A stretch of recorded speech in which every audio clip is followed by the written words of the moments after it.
کسی نے پوچھا تھا کہ کیا قرآن میں گرامر کی غلطی ممکن ہے؟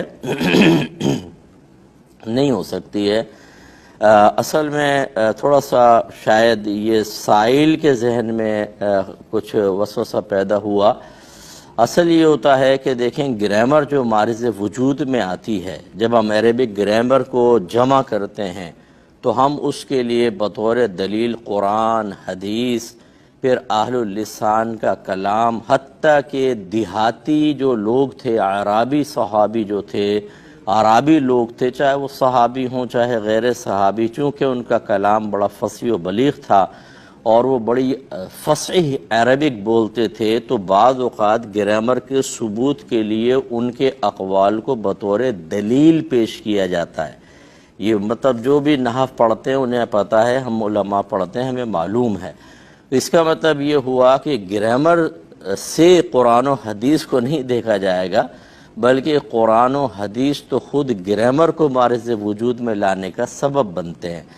ہاں یہ ضرور ہے کہ آپ نے گرامر معرض وجود میں آئی، مثلا 100 جملے آپ کے سامنے آئے، آپ نے نتیجہ نکالا کہ بھئی مثلا یہ اس طرح ہوگا، یہ اس طرح ہوگا، فاعل مرفوع ہوگا اور مفعول بہ منصوب ہوگا، لیکن پھر 101واں جملہ ایک عربی بول رہا تھا اور اس نے فاعل کے اوپر نصب پڑھ دیا، تو آپ نے کہا یہ کیسے ہو گیا؟ ایک میں مثال دے رہا ہوں آپ کو، یہ کیسے ہو گیا؟ تو پھر ہم یہ نہیں کہیں گے اس نے غلط کہا، بلکہ ہم کہیں گے کہ ایسے بھی ہوتا ہے، یہ خلاف قیاس، خلاف قانون اس نے کہا، غلط اس کو پھر بھی نہیں کہیں گے۔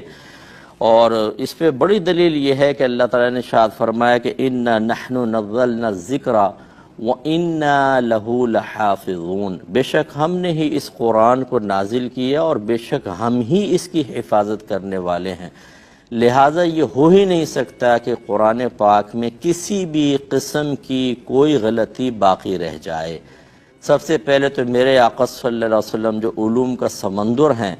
کہ تمام علماء اس پر متفق ہیں، کسی مکتب فکر کا اس میں اختلاف نہیں کہ تمام مخلوق سے زیادہ علوم میرے آقا صلی اللہ علیہ وسلم کو عطا کیے گئے، ہر طرح کا علم آپ کے پاس تھا، اور پھر آپ کی صحبت میں رہنے والے صحابہ، اور بالفرض نبی کریم کی توجہ نہ رہی تو وہ قرآن کے نزول کا زمانہ تھا، فوراً اللہ تعالیٰ کی طرف سے وحی نازل ہو جاتی کہ اس کو ٹھیک کیجئے، یہ الہام فرمایا جاتا ہے، جیسے کہ بہت سارے امور میں ہے۔ ایک دفعہ نبی کریم صلی اللہ علیہ وسلم نالین پہن کے چونکہ نماز پڑھاتے تھے، پڑھا رہے تھے، تو درمیان نماز میں سرکار نے اپنے نالین اتار دیں، صحابہ نے بھی اتار دیں۔ سرکار نے بعد میں پوچھا کہ تم نے ایسا کیوں کیا؟ عرض کی آپ کو نماز میں ایسا کرتا دیکھا تو ہم نے بھی کر لیا۔ رحمت کونین صلی اللہ علیہ وسلم نے ارشاد فرمایا کہ ابھی جبرائیل میرے پاس آئے تھے، انہوں نے بتایا کہ آپ کی نالین میں کچھ گندگی لگی ہوئی ہے، مثلا گوبر وغیرہ لگا ہوا ہے، تو آپ اس کو اتار دیں، تو میں نے اس لیے اتار دیا۔ جو رب اپنے حبیب کریم صلی اللہ علیہ وسلم کی نالین میں لگے ہوئے معاملات کو دوران نماز اس کی تصحیح کے لیے جبریل امین کو بھیجنے، تو آپ سوچئے کہ قرآن جیسے عظیم کتاب جس نے آخر تک رہنا تھا، اس کے اندر یہ کیسے ہو سکتا ہے کہ غلطی ہو جائے اور پھر وہ باقی بھی رہے؟ تو اس کو غلطی نہیں کہتے، اس کو کہتے ہیں خلاف قیاس یا خلاف قانون استعمال، کہ اس کو غلط کبھی بھی نہیں، اہل لسان کے استعمال کو کبھی بھی نہیں کہیں گے، اور نہ قرآن کو۔ اللہ تبارک و تعالیٰ نے قرآن کی حفاظت کا خود وعدہ فرمایا، لہٰذا اس میں کوئی تبدیلی، کوئی خرابی ہو ہی نہیں سکتی ہے، بلکہ خدا نہ خواستہ اگر کوئی باقاعدہ عقیدہ یہ رکھے کہ قرآن میں غلطی ہو سکتی ہے، یہ تو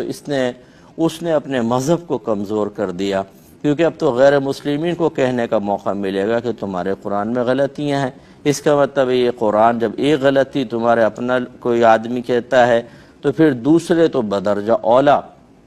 وہ کہیں گے اور بھی خرابیاں ہو سکتی ہیں، تو لہٰذا ایسی کوئی بات نہ کہی جائے۔ اور قرآن پاک بالکل زبردست قسم کے فصیح و بلیغ کلام ہیں، اور یہ ایسا کلام خود سوچئے کہ اگر اس میں کوئی غلطی رہ جاتی تو اس زمانے کے کافر جو تھے وہ خاموش رہتے؟